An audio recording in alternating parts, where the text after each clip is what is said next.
السلام عليكم، اللهم صل وسلم على سيدنا محمد. غنخصنا نخدم معكم واحد الكغاطا زوينه بلا فرماج. المهم الكغاطا اللي كنخدم معكم فيهم بالفرماج هذه بغا نخدمو نشاركها معكم اقتصاديه. هنا غنخدمو صوص بيشاميل ديالنا. ما نطولش عليكم الفيديو حيت كانت خادمه معكم كغاطان بزاف. هنا ندير واحد 2 معالق كبار عامرين ديال الزبده، اي زبده عندك. وغادا ندير واحد 3 وناقصه ناقصاها الشافتيله. وباش ينجح لك وما يجيك الصعيب، هزي الكاسرونه عندك وديري الدقيق. انا كندير هاد الطريقه عطيت لكم ساهله بالنسبه لك ديال الحبيبات وانت كتحركي في العافيه.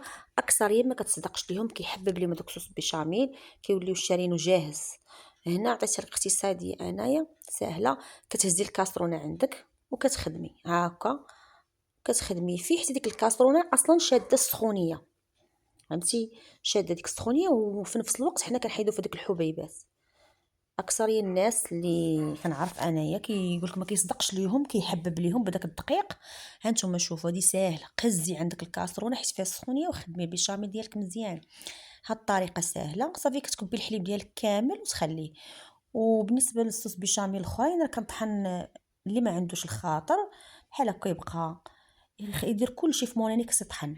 طحني ديري الدقيق، الحليب، الزبده، الفورص ديالك، وطحني كلشي صافي. وديري هداك الشيء في الكاسرونه. هذه حتى هي راه خدمتها معاكم، حتى هي الساهله وكيخرج لك نفس الصوص بيشاميل.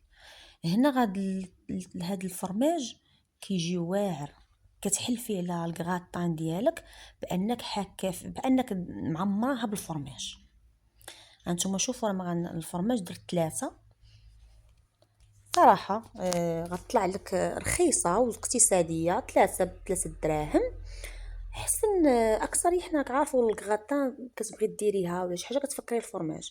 هذه بلا فرماج واعره، ديري ليا فيها غير هذا الفرماج هذا، هو اللي غادي يخترها لك. انا كنشرح مزيان. هنايا درنا الزعتر ديالنا صافي، خليه هو الاخر باش تبقى ديك الريحه ديال الزعتر. تسالي البيشاميل ديالك. هنا عندنا الكفته نقسموها على 2 خطرات.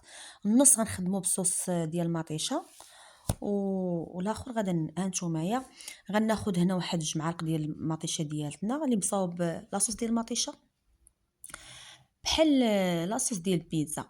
المهم هانتومايا بالنسبه للكفته ما تشحريهاش بزاف، خلي فيها واحد بحال كديريها في المقله ديها وتجيبيها تشد راسها باش تطلق لك هذيك البنه في لاصوص ديال المطيشه. حيت الكغاطه ديالنا راه كطيب في الفران، الكفته كطيب بلا ما طيبيها بزاف كتمشي لك هذيك البنه.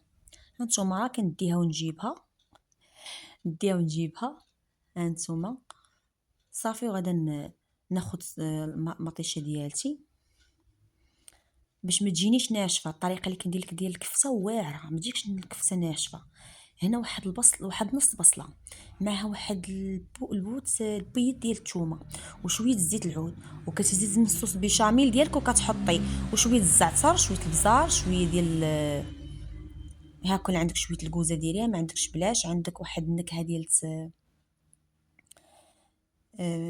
تنتفكرها كتمشي ليا الهضره. هنايا غندير داكشي اللي بقى في الكفته، ضامط كنور ديال شي حاجه اللي بنينه. عندنا بزاف الضامات اللي كيكونوا بنان كديريها، بغيتي ديريها مع البصله وهي ما كتجيش باينه، كيجي واحد الصوص باش الصوص واعر بيشاميل واعر. هنا انا غندير بالحق الفران راه سخون على 200 درجه الفوق والتحت باش تجينا محمر. هنا غندير شويه الزبده. واللي بغى يفرش، انا ديما كنخدم معكم الكغاطا كنفرش لا صوص مطيشه ولا كنفرش الصوص بيشاميل اللي عجبك.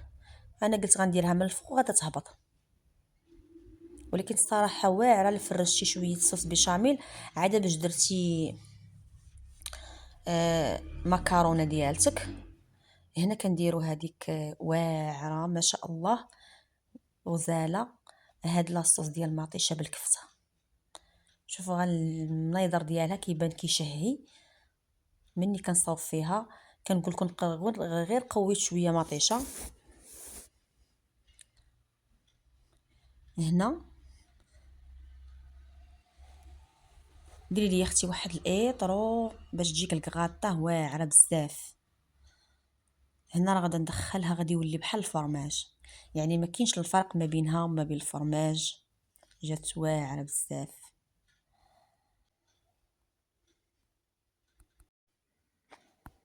هانتوما ناخذ واحد الطريف قدامكم. هنا انا خرجتها باقا سخونه، صراحه واحد المذاق واعر بهذاك الصوص بيشاميل. درتو معكم مغير، هذا درت فيه البصله، واحد نص بصله. راه شرحت لكم مزيان كيفاش جا واعر واعر واعر، حيت حنا حتى كنذوقوا عاد باش كنمونطيو الفيديو وداكشي. صراحه جات بنينه وجات غزاله و واحد المذاق واعر. واللي عجبني فيها بانني كانني درت فيها الفرماج. انا الكغاطا كندير فيها الفرماج، يعني كندير الفرماج كثير. هنايا هاد الكغاطا جاتنا بهاد الصوص بيشاميل، جات خطيره بحال فيها الفرماج. السلام عليكم، نتمنى نتلاقاو شي فيديو احسن من هذا ان شاء الله. يا